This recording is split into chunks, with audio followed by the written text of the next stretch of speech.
Hi guys, so today I'm going to be doing my June favourites because we're at the end of June now and I just wanted to show you a few things that I've been loving. So the first thing's been loving in skincare, courtesy of Caroline Hirons, I got the Clinique Take the Day Off Balm and I absolutely love it. It hasn't got a scent, it looks a little bit like lard, but it doesn't feel as horrible as I thought it would. I thought it would feel really greasy, but it just feels soft, like it just comes out really easily and turns into a nice thin oily balm. And I've just found this amazing for after nights out when I have heavy makeup on. I just massage it into my skin for my first cleanse and it gets all my eye makeup off and everything.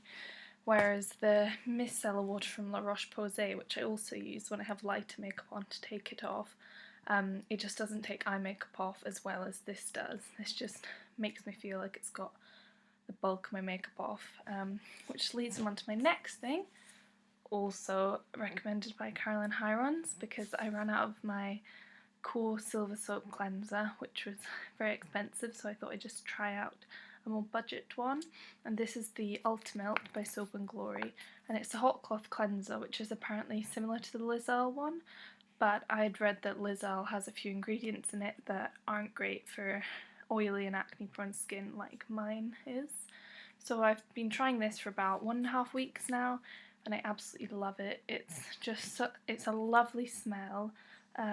It's got essential oils in it, so if you have extremely sensitive skin then I wouldn't recommend this, but for all of the skin types I'd recommend it because it's amazing, and I use this after my Clinique Take the Day Off Balm and it just makes me feel so relaxed and makes me feel like I'm just completely fresh faced and it's taken every last trace off.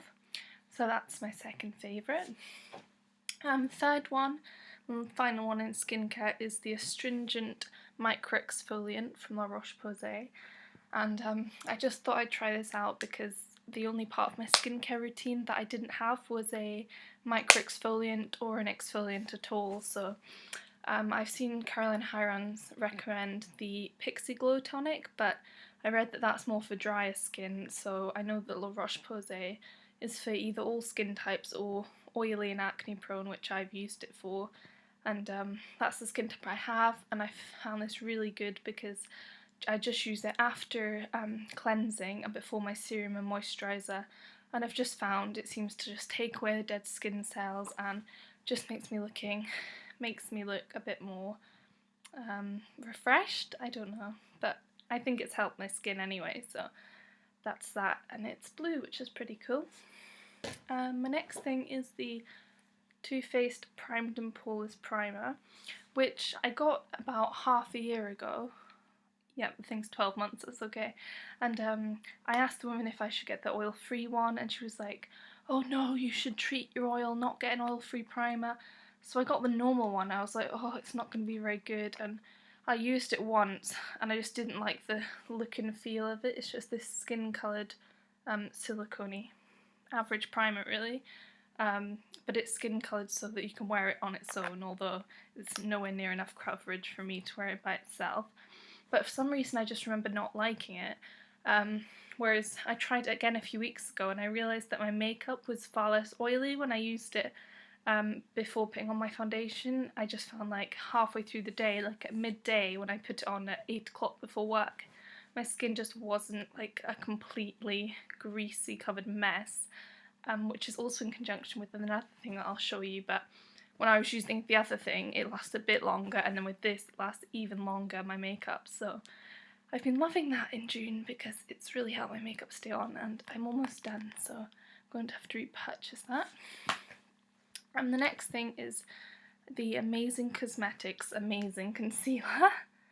Not bigging themselves up at all, and I saw this on Cult Beauty again about 6 months ago. I think it was in the same order as the Too Faced primer, and this was really hyped up. It was £16, so I thought it would be a much bigger tube than this, but it's apparently used on like makeup, on celebrities by makeup artists, and it was meant to be amazing, but when I put it on I found that wherever I put it like over a spot or a blemish or anywhere, it would come up really shiny on my skin, like just that little area, But then I tried it again recently and it is amazing coverage, and then I just find I just have to put a little bit of powder over the area. I usually powder my whole face anyway, but just powder over that area so that it doesn't have a little sheeny bit. So I don't know why that happens, but it is an amazing concealer. It covers up my spots better than my Lasting Collection one, which I love for under my eyes and stuff, and for my spots, but this is just a little bit better and much pricier. So the next thing in makeup is the Satin Lipstick in the colour Brave by MAC, and it's what I'm wearing right now. I don't know if you can see that, but I've also got Soul lip liner on, just to light my lips. I haven't got it all over my lips because then it makes it a little bit dark and I feel like Brave doesn't look the same. But I've been loving that because I just love the colour, and it's sort of like a lighter version of the Kylie Jenner lip, although with my rubbishy camera it looks quite dark. But yeah, I've been loving that. It's just really smoothing, and I got a NARS one recently and I just felt so grainy and drying, and it may have just been that shade, but I've been finding I've been loving my MAC ones much more, so yeah, that's the one I've been loving most. Another makeup product is the L'Oreal Paris False Lash Superstar Mascara and Primer. So you've basically got primer on this side and it's just white, and I was actually going to do a demo for you guys, but I just ended up just doing my mascara. But I have quite short lashes, so they're not magically going to be super long, but they're much longer than any other mascara I've used.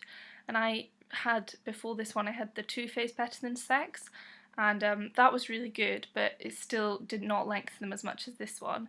And then in number 2 you've got the Wand, which this one is a slightly curved one. I don't know if you can see that.